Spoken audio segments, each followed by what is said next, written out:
Shalom, everyone. Welcome to the second part of our service, the beautiful part where we speak about what we heard, what we've learned from our Torah portion. And one of the things that I didn't speak about, but it occurred to me, because Miriam has been talking to me about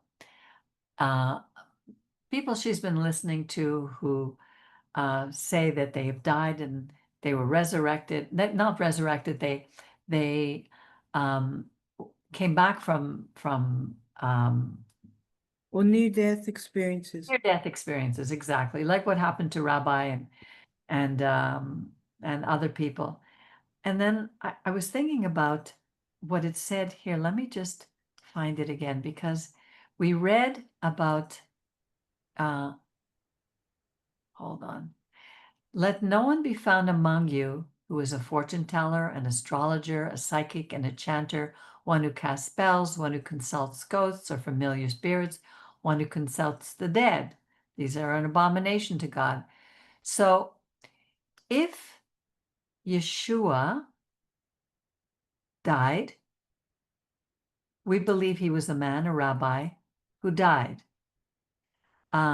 So he couldn't come back. Like a lot of people who have died and they come back, they say they spoke to Jesus or Jesus spoke to them. I know that Yeshua has a very special place in the role of humanity, like Moses did, but there's something special about him. But if he were a human, which we believe, then he couldn't come back to speak to people. We couldn't, because it goes against the Torah. Do you understand what I'm saying? It's like you would have to say there's no Torah and make him into a god, and then Sorry, Peggy, I'm just a little unclear. When you say he came back, we're not allowed to call on the dead. We're not allowed to go to people's graves like it says in our. No, right. So obviously we don't know where he's buried, although there is some. No, but coming back is not the same as us looking for it. But we're not supposed to call on the dead. And he No, I understand, but back and speak to people. So people who have had experiences with him, was it really him? Was it an angel? Would he speak to people today? Mauricio, I wanted just to get your opinion about that. I just want to clarify that, Peggy. People who have an experience with him were not calling up the dead. He appeared. But did he ever say his name? Well, no, not that. I don't know. So it seems that if he never said his name, he really could have been anyone, an angel representing God. Because we relate to what we know in the times we're living in. So what I'm trying to say is that it's not really, it's confusing to me. Mauricio, do you understand what I'm trying to say? No? No. Peggy, maybe? The reason I'm saying it is because people have said to me, Jewish people have said to me, this congregation says you say you believe that Yeshua is the Messiah. We believe that Yeshua is the Messiah at the time of the Romans, that he was called with a very specific person. A Messiah is a person who is anointed to come and bring a message for his time.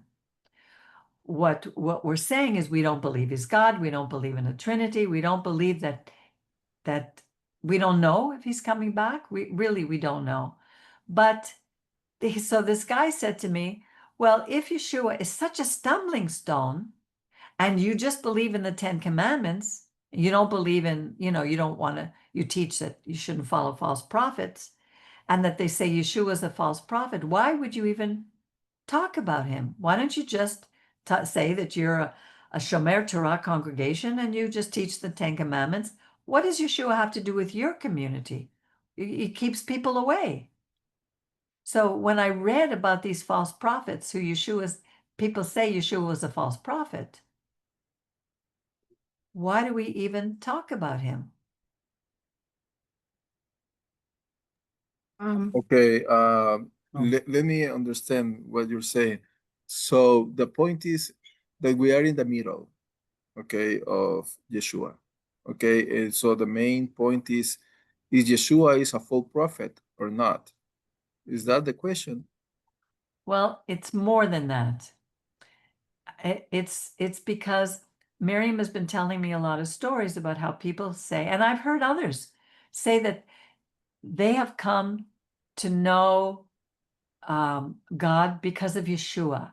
Remember, one of the things that Rabbi said was that he was struggling. He was trying to prove his brother wrong when his brother went to Christianity, and that he read the book of Matthew and he read the Sermon on the Mount, and he said, there's something special about this man. And he struggled for months about who Yeshua was. Is he the Messiah? Is he not the Messiah?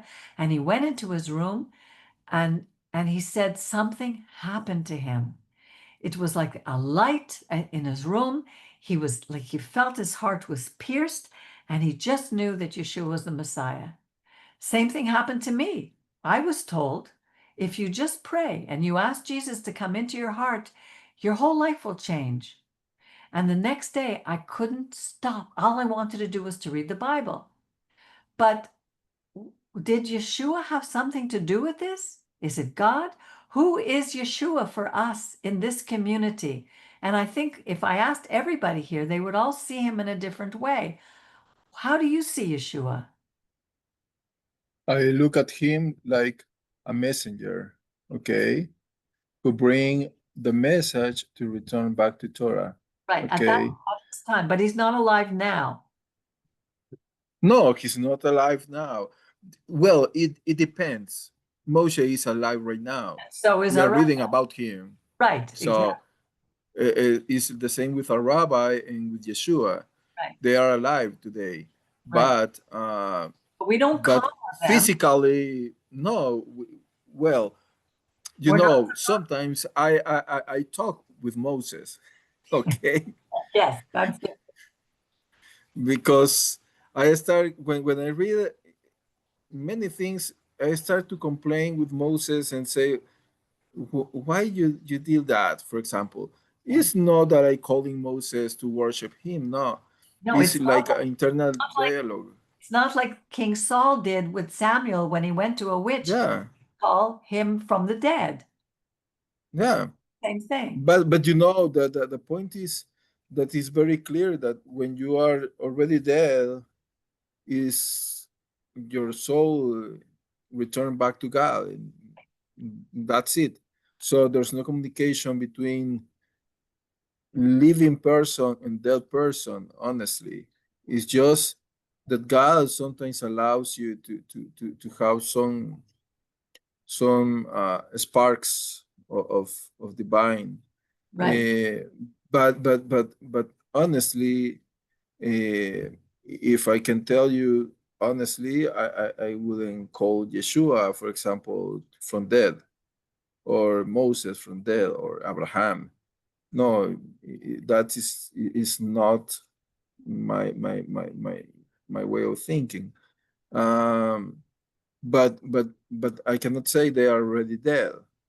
For example, I can tell you, for example, Paro is dead. What do you know about Paro?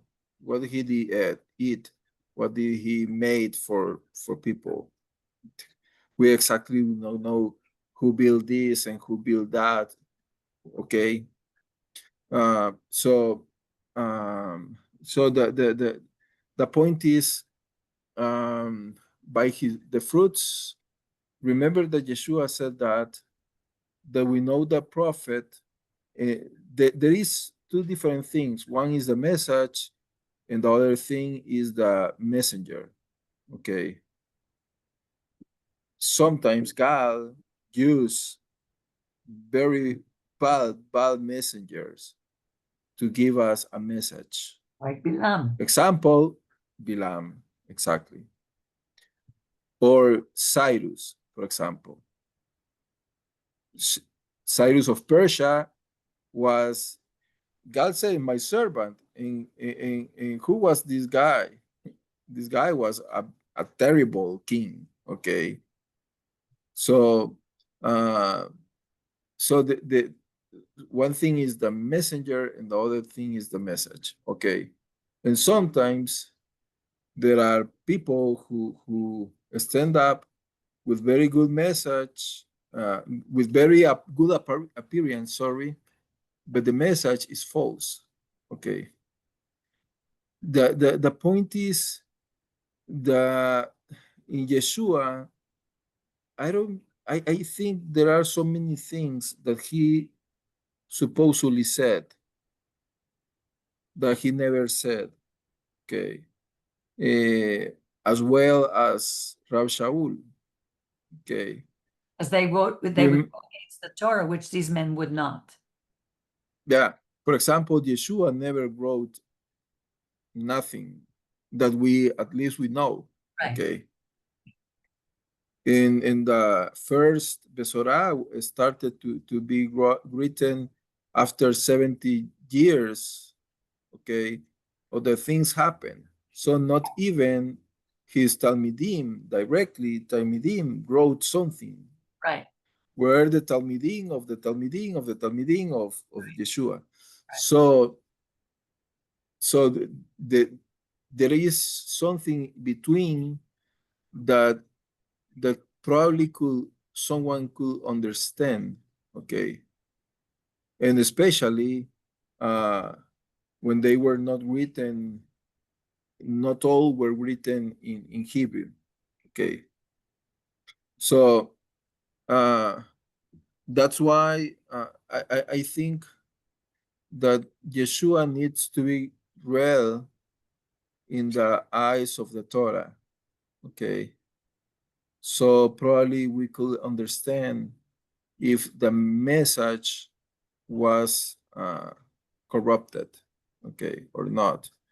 And this is a very difficult thing because, sometimes also the translations are really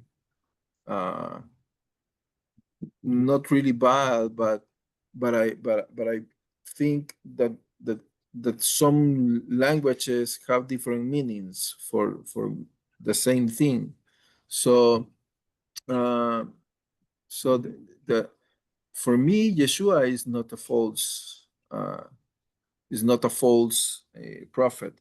If you look at him, the fruits that he brings to the world, right.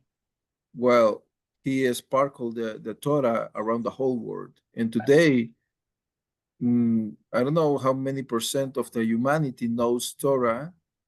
Not, I mean, yes, the Bible, but I mean the Torah. He has spread the message for the whole world. Okay. Today, not only Christians. I mean, there's so many people that know the Bible because of Yeshua. Okay. So you can see that the fruits of his work.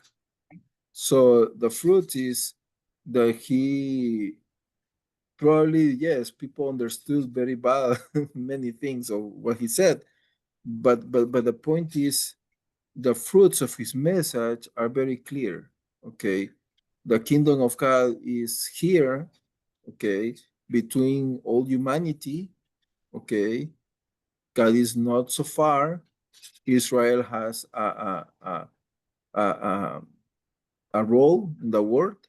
So for me, there is no contradiction. And about his message, yes, most of the message, if you can put into the eyes of the Torah, you will discover that he never denied the Torah.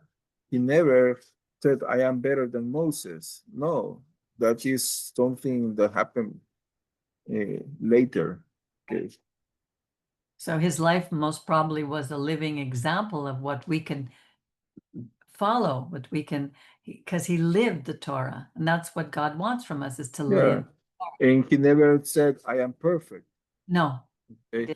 I think I may speak. I would like to explain a little bit, because it seems that we don't have clear very clear what purpose was of Yeshua, and it's very important to understand that the Yeshua came to show us, okay, what it means to live a life with the embodied um, uh, presence of the Creator. Okay, then once you understand this, you ask yourself, why will God in that time, supposedly with the temple and all these Kohanim serving in the temple, and why all these people leading, that God had to choose a man in order to teach the people of Israel what it means to walk with the presence of God.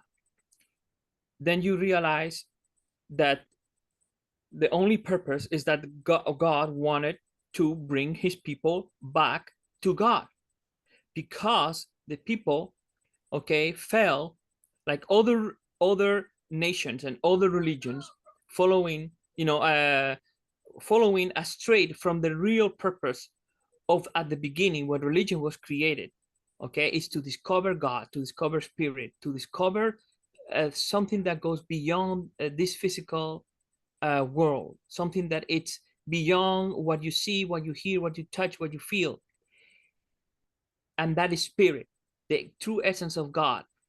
Discovering also the love of God that is within you, that is part of God, that each human being has. No a God that is far, but you have to reach it. No, it's a God who is in every one of us, and that spirit that it lives on us is just waiting for us to discover it, to when you were talking, Peggy, about saying, I don't know, I pray and I ask God, I ask Yeshua, if you are real, reveal yourself to my life. Do you know why many of the religious Jews don't want to talk to people that they preach, because, or that they carry the message of Yeshua?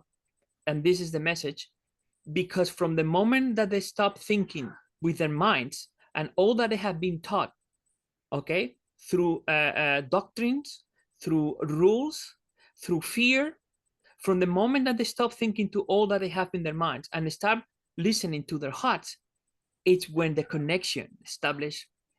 God, spirit, connects with you. And from that moment, you are free. This is when you said, when we find that Yeshua talks about, you will know the truth and the truth will set you free. The truth is that God lives in us, and that we are embodying the essence of God. From the moment that you understand that you are a being that you can love others as you love yourself, you can understand that God, who loves everyone, not only a group or a race loves every single soul as he created as his image and likeness. Okay, that is one of the reasons why we have so many divisions among religion, because if God is the same God, the same creator, why would you kill the one who is from a different religion? Okay, but it also believes in the same God, in the same creator. You wouldn't kill each other because if you know God and I know God, we wouldn't have any conflict, which is really like crazy, right? So now, going back, what I was trying to say is that Yeshua came to change the paradigm shift, the one that religion has turned into, the one that it was through the years has been leading straight. The problem was that for people that they are very structured and very indoctrinated, and where their mind who rules and other hearts. Okay, and most of the time when we are following what it's from the mind, okay, most of the time all our thoughts are based on fear, because we don't want to I don't want to be expelled. I don't want to be, kicked out from my community. I love my community, So from the moment that we see this fear, okay, this is control. This is not from God, as God give us free will, okay, and going back where again, because it's I could elaborate more longer, but what I'm trying to say is that we listen to the words of Yeshua to know, okay, to understand the main purpose when he came, which is to change our consciousness, the way how we see God, the way how we understand God. We have to look at it from the within. We cannot look at it from everything that we are taught, because many of these teachings, they put us into a set of rules and regulations that are only for a specific box. If you are, let's say, if you believe in God, you should understand that God is it fills the entire universe. He's a creator of all, is the source of all life, is the source of love, is the source of knowledge, is the source of wisdom. So you cannot put everything in a single box and believe that it's only this way and that's it. No, that is controlling. That is it's controlling, and it's not. This is not what God is. Now, I am not against religion, as long as once I read from someone who wrote, and it says this, okay? It is about, let me just Angel, I want to hear from Miriam too. Can you? Yes, it says, blessed be the human who finds God in any way that can, even through organized religion. If it brings peace, it brings joy, and it brings compassion to the life. Right. Now, look at the religions. Do you find this in those religions? If you don't find those in those religions, God, it's not how can I say, the image of God has been made according to the image that man has created a self-image of what God is, and they are worshiping that image that has been created by men. Yes. It's not the real image of God. Okay, Angel. Okay, we don't have time for a whole treatise. I want to hear what Miriam has to say. Okay, I'm sorry to interrupt. No, Angel, I agree just quickly, but you're preaching to the choir. We know Basically, but let me just I'm finish, saying this please. because I know that there are Angel, people please. listening and they want to answer, and I want to answer about what Yeshua, who Yeshua truly is. Okay, he didn't came to take their power, because the power relies in the Spirit, and the Spirit is within each one of us. The Spirit of God, it's in us. That is the power where it relies. It's not made on hierarchies or in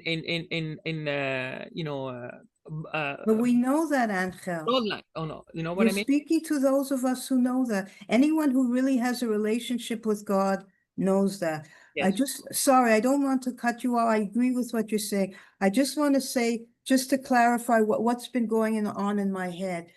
Your friend, I won't say her name, your Jewish friend, Peggy, has had an experience with Yeshua.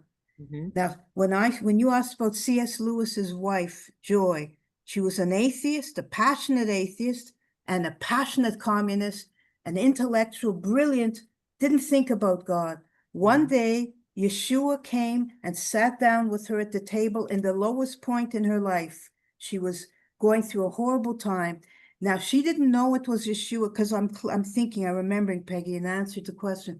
She knew that this presence was of God. She didn't call it, she wasn't sure who it was at this point. She's being Jewish, which she was. She said she knew it was of God. She read the whole Torah. She read the whole Old Testament. Yes, God was there. And then she continued on and read the New Testament, the Messianic writings. And then her mouth fell open, and she goes, that's him. She read it, the Gospels, and she said, that's him. So my belief about this is I believe Yeshua was extremely exceptional and special, not God, but like the burning bush is not God, but the burning bush had a concentrated, the presence of God was so strong in that particular, for that moment. I believe Yeshua was like that, like a Yes. burning bush. But let me finish, please. Yeah. Sorry. So she saw God there, and your friend, your Jewish friend, saw God. He does want to take us back to his word, to the Torah, to God himself. Yeshua wants to take us back to God. And to do that, his presence, I believe that he could appear to people. It has nothing to do with calling up the dead. We don't call up the dead, but that your friend has had this experience. I had an experience before becoming a believer, just from reading a novel, an historical novel. There was something about Yeshua was in that novel, and something about him. It was like almost time stood still. There was something special. So I believe he was a one-time kind of, he was a man, a human, but given a very special role, and that the fact that people, like your Jewish friend, that's a way of saying I'm real. He doesn't want her to worship him, but the intense experience she had of him was to show he's a messenger of God. Anyway, that's what I believe. But You there's know something why? to me more special about him. God gave him something extremely different and special. We all have that, but he had a message that was very You know, special. Yeshua mentioned a lot of he talked about carrying the presence of God within himself. He wanted to show us, okay? He wanted to show everyone what it means when he refers that I and my Father are one, okay? It's emphasized, he was emphasizing the unity with the divine, the one that every human soul, every one of us. And when you come to that unity, then is when you connect to God. The problem is we have been deceived because we have been taught wrongly that only following rules is the only way to reach God. I'm telling you, I don't have any problem with these systematic beliefs as they carry God in them. Like just as a rabbi, we always tell us traditions, you know, it's always about the meaning. It's always about the intention behind. If the intention is to elevate God, if the intention is to worship God, if the intention is to come together, to be one with God, that is good. But if the intention is it's far from that, then it's just pure man way of doing things, believing, you know, down. Which we saw in the prophet Bilam. His intention was to always see what he could get from Balak. He knew God. That's the interesting thing. He knew who he was, but his intention was not to serve him. Then he talked also about the love. It says that if anyone loves me, you know, Yeshua says, and you can find this in John.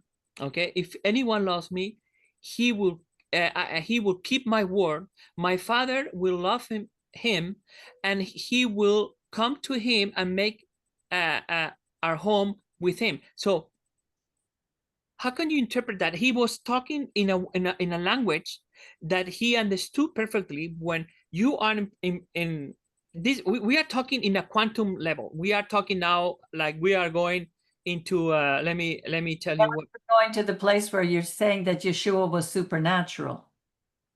Because I'm talking about when we become unity with our Creator, when we are in perfect. but we can't be in while we're in these bodies. We'll have moments of it, but we Okay, won't be fully ever. that is the lie that religion has sold to entire humanity, with other religions believing the same thing, that you need merit. You are born and you That's were not what I'm created. saying. You were created at the image and likeness of God. Are we or not? Yes, but we're still Okay, living now, in a body but that's not let perfect. me explain. But God gave us free will. And Yes. that is that we discover God in our lives. What is the Torah? Can you explain to me what is the Torah? A book of principles for us to live by, Okay, instructions. no. Look beyond that. A relationship without what? Without man and God. Yes, Explanation. ourselves. How? through the lives of men. That God wanted to give us a message to show us that, and to develop within us the spirit that is in us to understand what God is. Okay, we have fall on only focusing on the little things that we do, that they are the ones that are more important. And we have missed the entire complete message. We have, that is why the reason why Yeshua was sent. Yeshua was sent to bring us back to understand that we carry that divinity in us. And it's up to each one. We cannot be lazy with that, okay? Because from the moment that we understand that, everyone has to walk his path. You cannot do the halakha for other people. You know, Right. I'm saying the halakha because it's the walk concept in Judaism that is walking with the Creator, right?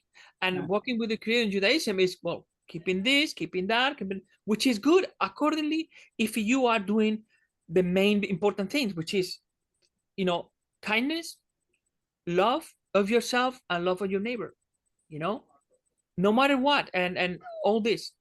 So that is the thing. Now, I have so many things that I want to say. I want to speak, but I don't know that we don't have time. But going back, what I wanted to continue about God.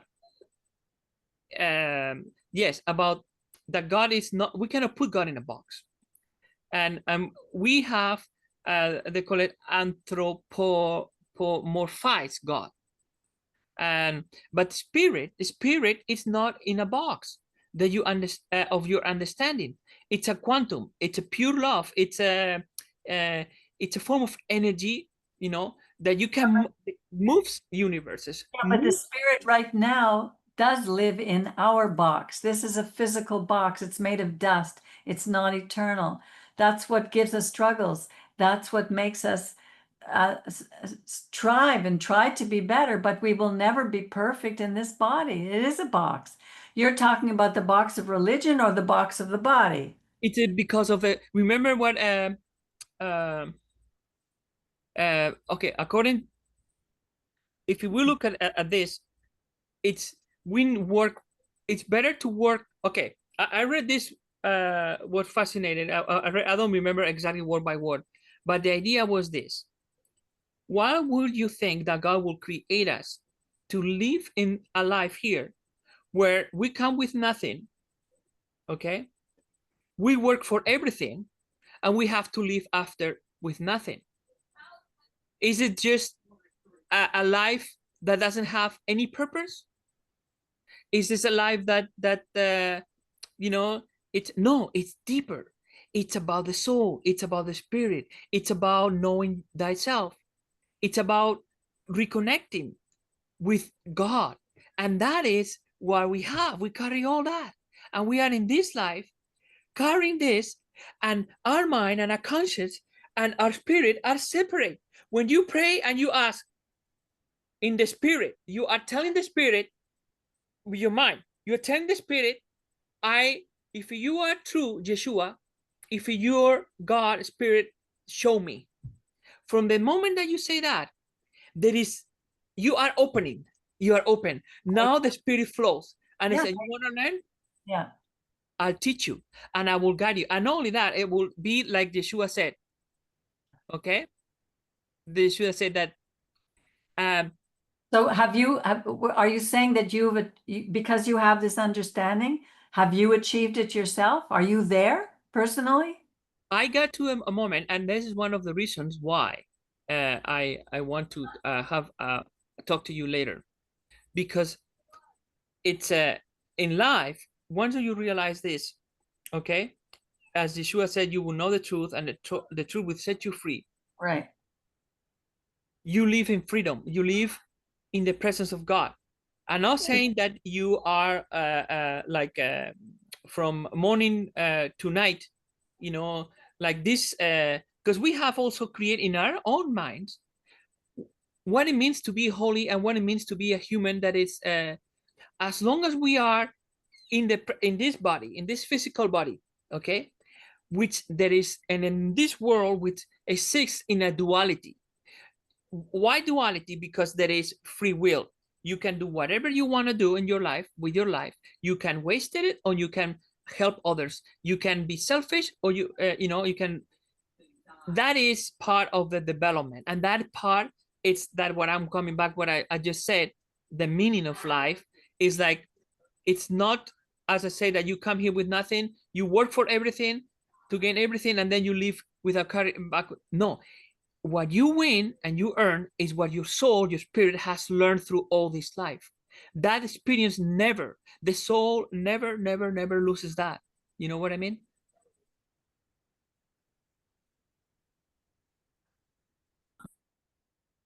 Okay, I'm not sure that answers what my question was originally about who Yeshua is to us, but it seems that he was a living embodiment of who we could be. He was willing to follow God to the end, even though he was killed for his beliefs. I hope I'm not. Um, um, Mauricio, you had also, did you have anything else you would like to say about this? Because I want to bring it to a close soon.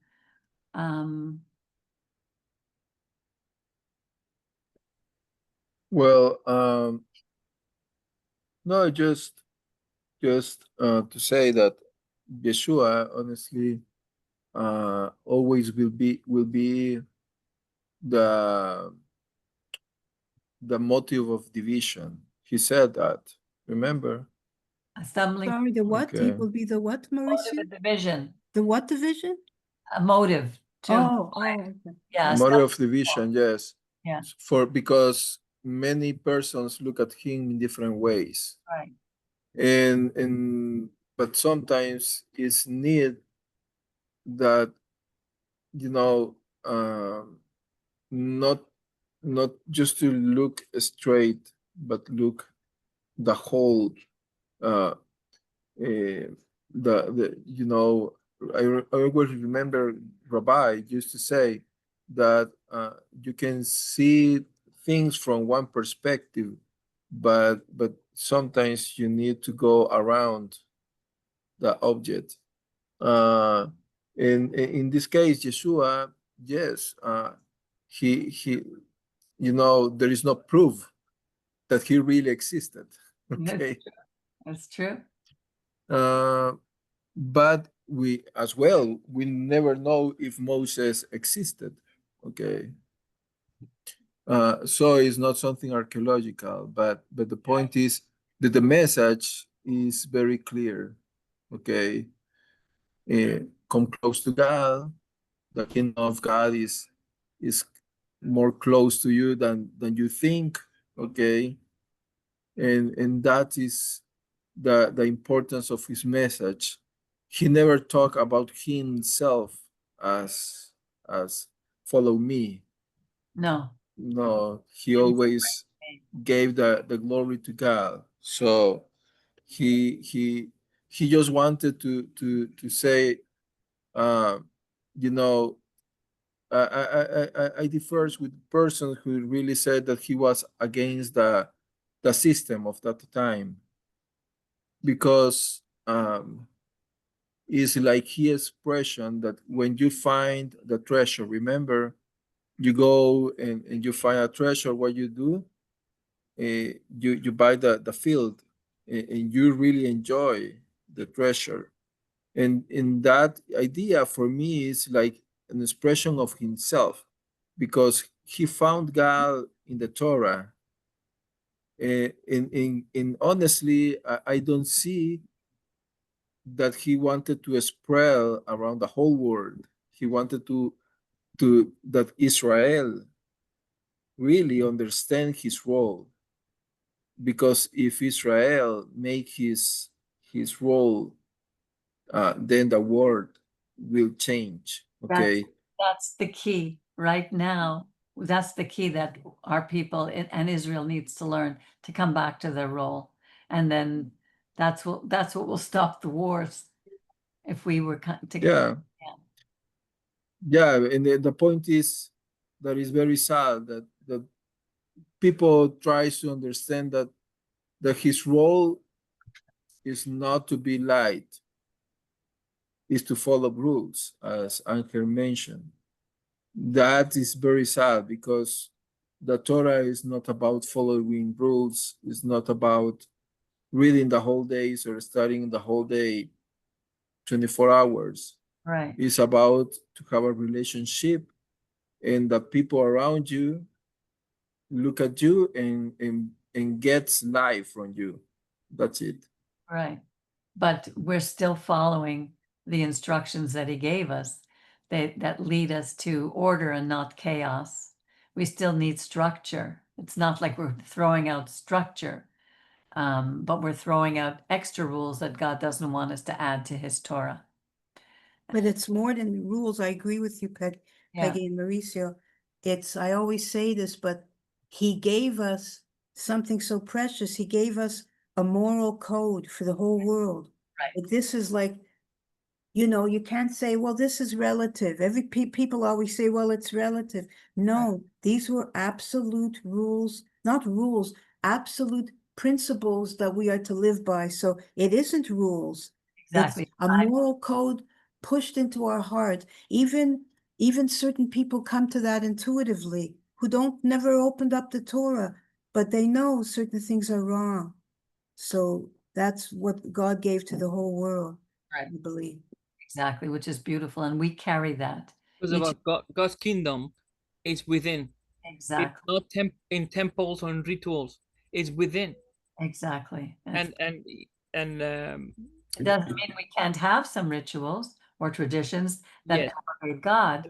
yes. Yeah, As long as Rabbi used to say that it's exactly. as long as elevate God and elevate spirit and your relationship with him. And Right. this is how you, because there are people that they can sing and sing, and they go into that moment where there is like something special happens. They go into that's why you see the old prophets that they will go into that state of if you look at him, this person is crazy. No, it's not. It goes into a hallelujah moment, like that moment where it's a very, very, it's in a state of joy. It's in a state of happiness, of bliss. It's and all of us, we have that same presence, and we carry that presence. We just have to look, and we just have to, really, really Yes. look. Thank you. Remember, what we were talking about, Peggy, just quickly, when Moses came out of like he was in the tent, the tabernacle, and his face was shining, shining, shining. And Yeshua's Yeshua appeared in the whatever, he was shining, and people who have had experiences with him is shining. So it doesn't mean he's God. And the burning bush, as you said, Peggy, the burning bush isn't God, but God poured his spirit in a special way so you would see it, Moses would see it. It's not that everywhere is the burning bush, but I think God uses these things to bring us back to him. I personally believe Yeshua, he was a man, but he given an extremely unique, as Moses was, but an extremely unique role. So, and didn't you see, Mauricio, years ago, you said you had a dream and Rabbi's face was shining. You remember? So there's something Yeah. special about that. Yeah, God is talking us sometimes. This is more deep, probably for another occasion, but remember that God appeared to Bilam, who was a wicked person, when? At night. Okay. Why at night? Because is when you are dreaming. When in this is the very deep moment of your dream, and your body is like, has less power, I would say, over your conscience, so the message of God can enter to you. Okay, that happened to me. I was sleeping. And when I was sleeping, I heard the voice of God. Okay. I didn't have any idea about nothing. So, but he showed me a rabbi, and I said, okay, I'm gonna start to look. Okay. I start to find. And then God leads me to the congregation. So, but the point is that yes, God talks many times. And this is the difference between Balaam and Moses. God talked to Moses at midday, at the midday, okay? And why? Because his soul was so pure, I would say, so connected with God that he can have a direct communication with God. Instead, Balaam from obscurity, from darkness, he got the message. Okay, that's why he said, "I don't see very clearly." And then you can see in Moses that God says, "My servant Moses, look at me very clear." Okay, so what kind of message? So then, is giving Moses a very clear message to all of us. What kind of message is Bilam giving to the people? Right. A semi-clear message. Yes. And that is a big problem for the false prophets, okay? Because people can see that, yes, God talked to him, but the message is not clear. And that's the difference between Moses that he wrote the Torah, okay? So